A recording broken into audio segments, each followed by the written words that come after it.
Manifestation is not magic. It is not woo, it is not witchcraft. It's not any of this random stuff that some people make it sound like it is. Manifestation is simply based off psychological principles that have actually been scientifically studied with empirical evidence. So manifestation really is real. In this video, I'm going to show you how manifesting, particularly the idea of visualizing, picking a new identity, and changing your reality, I'm going to show you how that really works using a psychological and neurological basis. I am going to help you learn how to do it, give you real world examples of when you've done it in the past that you already don't even know about, and help you use those examples to do it on purpose in the future, and learn what it means when your manifestations fail and how to move forward from that. And I'll give you a hint, it's not that you didn't believe hard enough or something like that. So let's go ahead and get into it. If you watched last week's video, this is just a re-recording of that same concept. I just wanted to give you guys higher quality. So there's two key parts to how this kind of manifesting works. Number one is knowing that the brain is a pattern recognizer, and number two is knowing that the brain filters out important information. So let's start with that. The brain filters out important information. You are constantly seeing, hearing, feeling, touching, absorbing millions, billions of pieces of data every single second about the color of this and the texture of that and everything that's going on with you. And your brain can take it all in and sift through it, and it in milliseconds decides what is worth you actually perceiving and you actually being aware of, and what it's not worth you being aware of. So a good example of this is when you get a new car. If ever you've gotten a new car or you get a rental and you drive that around, when you become aware of a new car that exists and you associate that car with yourself by driving it, the brain will then start to notice that car elsewhere. You'll suddenly see everybody driving the same car as you. And obviously this isn't because everybody went to the dealership on the same day as you and also bought the same new car. It's because now that you drive the car, your brain sees it as something to pay attention to. So in the past, when you would see these same people driving that same car, your brain just said, I don't have time for that information. I see people driving cars all day, every day. I don't care. But when you see people driving your car, now the brain tunes into it. Now suddenly you're seeing things that you didn't see before, even though they were always there. So the brain picks what it wants to tell you and what it wants you to focus on. The second thing that we mentioned earlier is that the brain is a pattern recognizer. If you ever really get into science, you'll see a lot of how the world is formed is based off of patterns and repetition. And humanity is, girl, I can't speak. A lot of how the world formed is based off patterns and repetition, and humanity is no different. So I'll give you an example of this. The brain searches for patterns to help you understand how to move through the world. So if we stick with like the car theme, another example is, let's say you're on a 2-lane road and you're driving in the left lane and there's a lot of people in the left lane and you're coming up on a red light and the left lane is very long. So it's going to take, 1 or 2 lights to get to the front. But despite that fact, you're not seeing anybody get off into the right lane to try and get through the light faster. Everybody is sticking to the left lane. And so your brain might use what it knows about the patterns of roads that it has been on before and the way that roads work. And your brain might say, okay, based off of what I know from the past, what could be happening here in the present is that the right lane is about to turn into a turn lane. So nobody's getting in that lane because they don't want to be forced to turn. And we're not turning, so we're going to stay in the left lane. We're just going to keep straight, and we're just going to stick with this because the right lane is probably going to become a turn lane based off what I know in the past. Your brain doesn't actually know if the right lane is a turn lane or not. You can't see it. You can't verify that information. But you're using the pattern of what roads have shown you historically and what other drivers' behavior has shown you historically to kind of decide that the right lane is probably going to be a turn lane and make your decisions based off of that. So with this, we come to learn that a lot of how we perceive the world, a lot of how we interact with the world is based on our brains and what our brain decides to tell us and what our brain decides to pay attention to. So, how does this relate to manifesting? Okay, let's look at your current beliefs. Let's say that you just started up a new cafe and you really want it to go well, but you're scared. You've never run a cafe before, you've never run a business before, you like coffee, but what if other people don't like it the way that you make it? What if it's bad? You're worried about things going poorly. And so your brain is going to do what it always does. And it is going to filter out information, and it is going to look for patterns, right? So let's say that your current identity, the current thing that you believe about yourself, is that you are a bad business person. And you're starting this cafe and you did research and you're hoping it goes better, but you're kind of a bad business person, so you don't know and you're not super confident in this cafe. What your brain is going to say is, okay, I'm a bad business person. That's a pattern. So I need to confirm this pattern. I need to pay attention to things that confirm this pattern so that I can assure myself that I understand how the world works. So when you're running your cafe, let's say you do your grand opening sale, and you really are hoping to get 100 customers in a day at your grand opening, but you only get 50. Your brain is going to latch onto that and say, there is something that validates that pattern. There is something that proves that I'm a bad business person. I tried to have this sale. I thought I could get 100 people. I got half that amount. Clearly, I'm not good at this. And your brain is going to latch onto that and sink into that. And it traps you in a cycle. Okay? This cycle is one that it's a cycle. You might call it a self-fulfilling prophecy. If you want to get into the psychological principles, you could look to CBT, where it's kind of called like a the think, feel, act cycle. But basically the cycle is that what you think determines how you act. So you think you're a bad business owner, so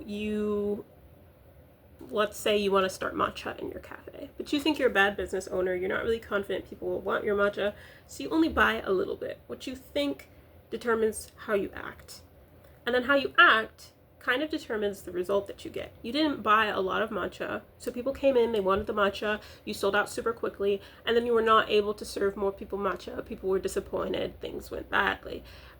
How you act determines sort of the outcome, and then that influences how you think. So you kind of reaffirm your brain's pattern of, I'm a bad business owner. I didn't even buy enough matcha. I disappointed all these people. Those customers are never going to come back. I'm a bad business owner. And then what you feel about yourself takes you back to what you think. It all goes around. It's this self-fulfilling prophecy where if you think bad things, you will do bad things, which will create bad things, which will make you think more bad things, right?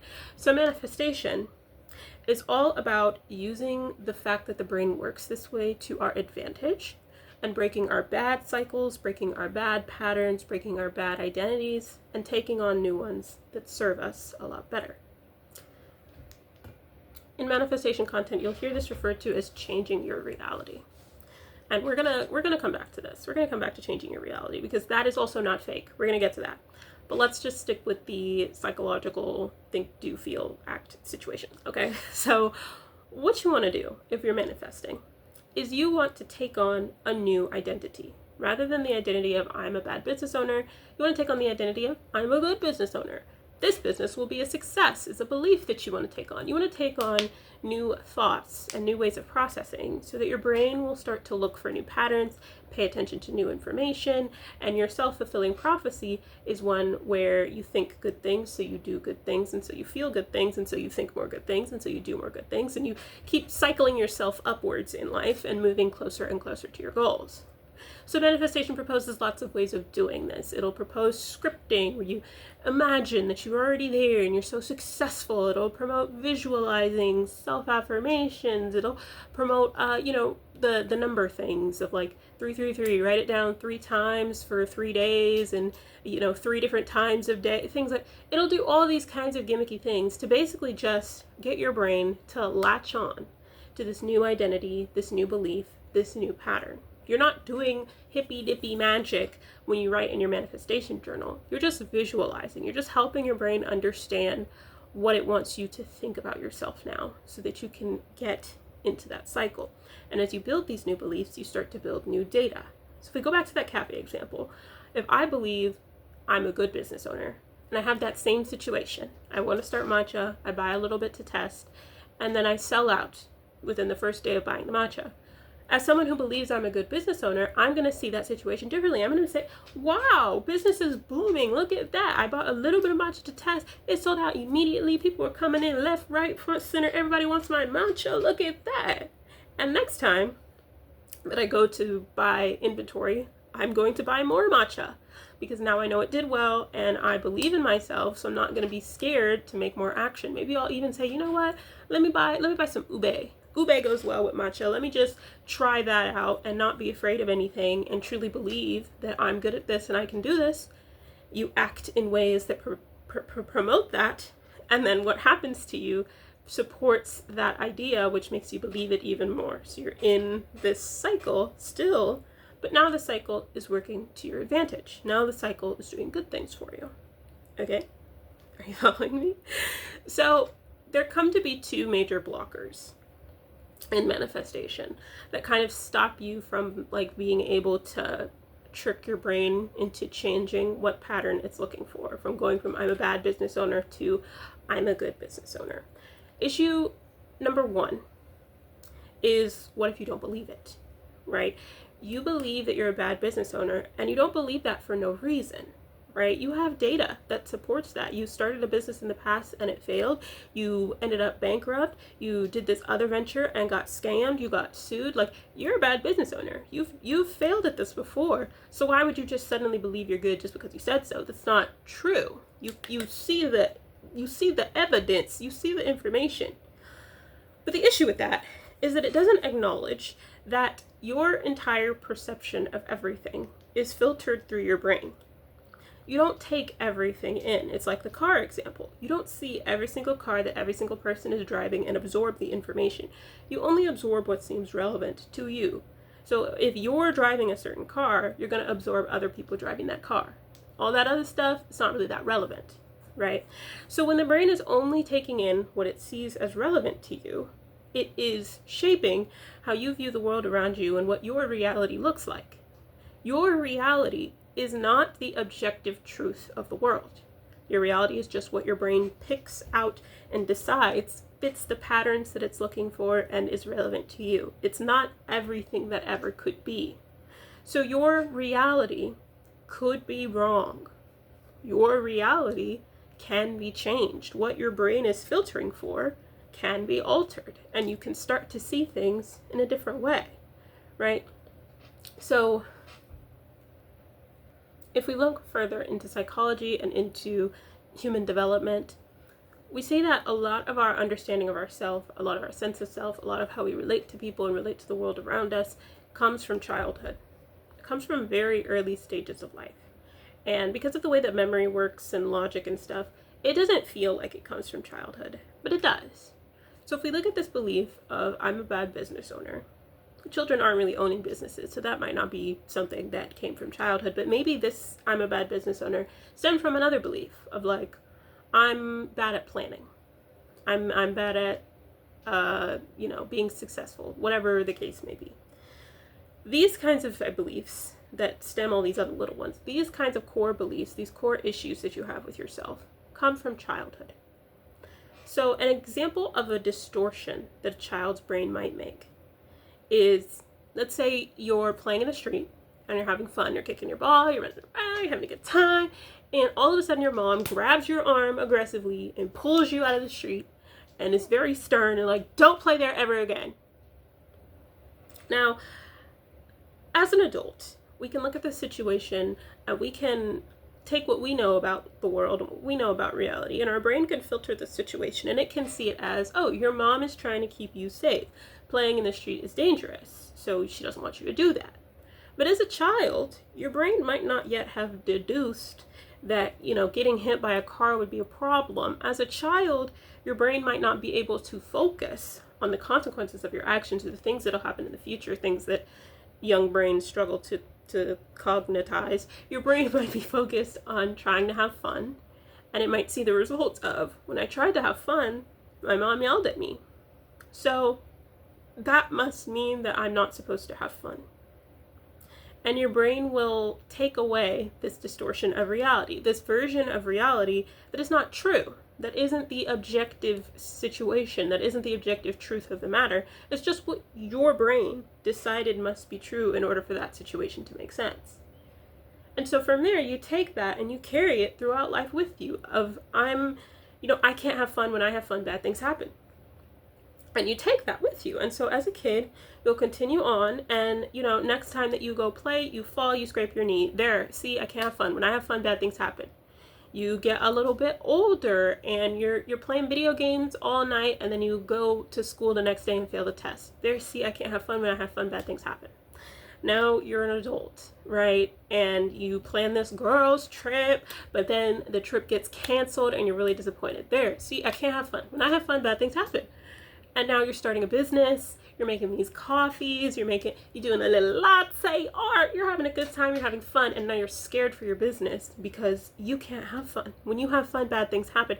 You're not supposed to be able to have fun in this. Business is serious. Business is finance. Business is serious stuff. You can't have fun with a business. What are you doing? And so you end up creating this distortion of your entire life, where you believe something that comes from when you were a little kid, from when you didn't know shit about Jack.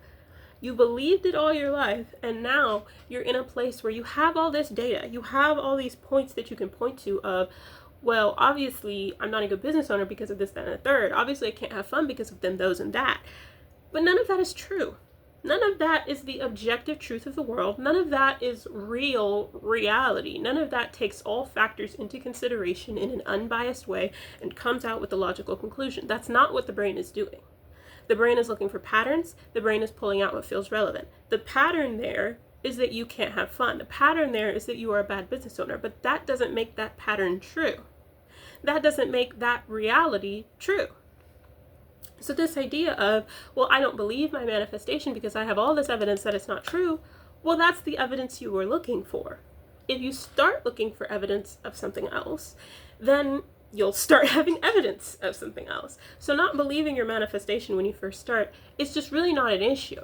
Because of course you don't believe it. You don't have the evidence to believe it. The way the brain works, you're not going to believe it straight out the gate. But you also know the way the brain works, whatever you do believe might not be the right thing to believe, so it doesn't even matter. So that's issue one. Major blocker two with your manifestations is when your manifestation fails.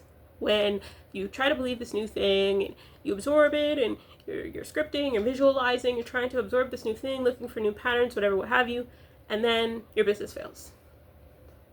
That is why I think it's important, especially when you're first starting out, to manifest identities rather than outcomes. So rather than manifesting, I'm going to build a successful cafe, you focus on manifesting, me as a person, my identity is that of a successful business owner. Because when you have an identity, every single circumstance that happens cannot destroy that identity, right? So if you have the identity that you're a good student and you end up failing one of your tests, you don't completely crumble. You just say, that test was hard, I should have studied more, I got to do this better next time, oh well, and you move on. You're not really worried about it. And schooling is one of the first things that a lot of people manifest without knowing. Be it, finishing middle school and making it to high school, be it finishing high school and making it to college, whatever level of schooling you made it to, you probably had a pretty strong sense that you were going to make it to that level. You probably were pretty confident in yourself and really thought that you would do it. So when you did it, it wasn't even that surprising. It was the natural conclusion of events. Of course, you were going to finish middle school and go to high school. You studied, you took the tests, you did what you were supposed to do in middle school, so what else would the outcome be? And so every little test you failed, every little homework assignment that you forgot, every little quiz that went wrong, you don't really even remember those things because they're not information that needs to go through your brain's filter. It doesn't confirm the pattern and it's not relevant. So when it happens in the moment, it's a minor inconvenience because we are human, we have emotions, you're going to be upset about it, but it doesn't really define you. It doesn't really change anything about what you believe about yourself. It's just one minor inconvenience for that moment. So if I believe that I'm a successful business owner, I'm someone who builds successful businesses, and I fail at one cafe, it's, really inconvenient, really sucks. I'm going to feel down, but I'm still a successful business. I still build successful businesses. So the cafe didn't work out. Okay, the next one that I start will work out. And this is kind of what I wanted to say about changing reality earlier.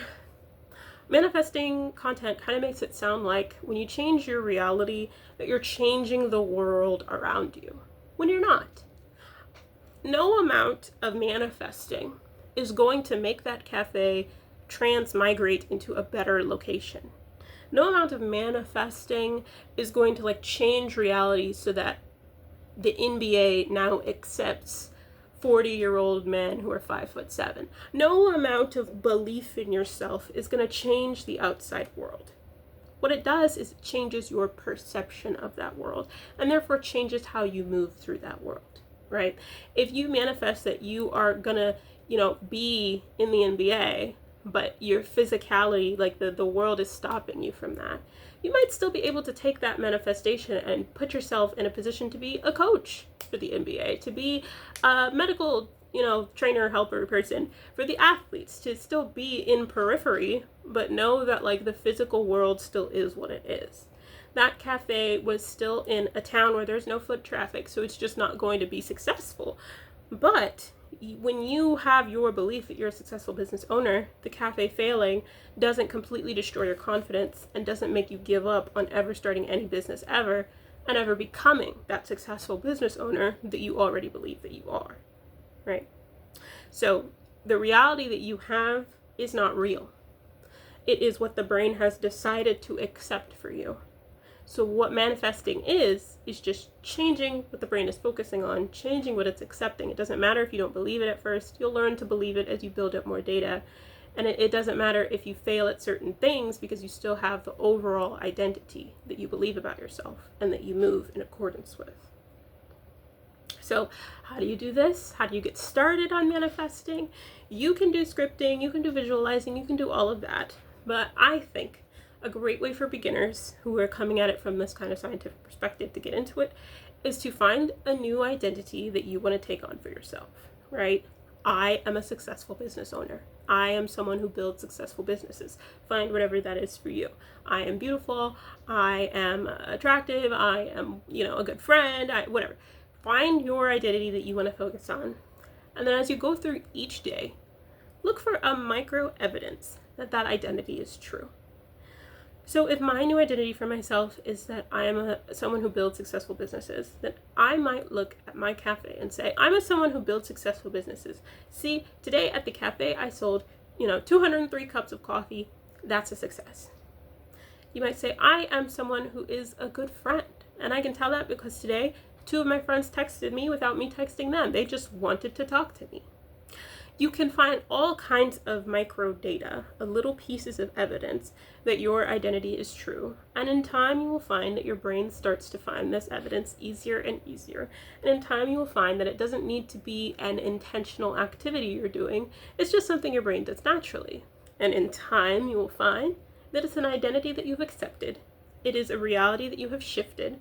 And that belief is just the way that you move through the world. And with any luck, in even more time, you will find that that belief rings objectively true, and that you have started a successful business. Here it is. You're standing in it right now, So yeah, that's how you manifest. If you liked this video, click on these. I talk about how to build your dream life and take you along the journey of building my dream life. So if you like this, you'll like those. They're related. I want to thank you guys for watching. And I'll see you all in the next one. I hope you enjoyed this better quality upload of the same concept. And if you want me to explain more manifestation concepts, I'm happy to do that. A lot of it is not magic. A lot of it is based in science and reality. So I'm happy to explain it in a way that makes sense and is actually practical. Yeah, so let me know in the comments what is the identity that you are going to manifest, and I will see you guys in the next one. Till then, toodaloo.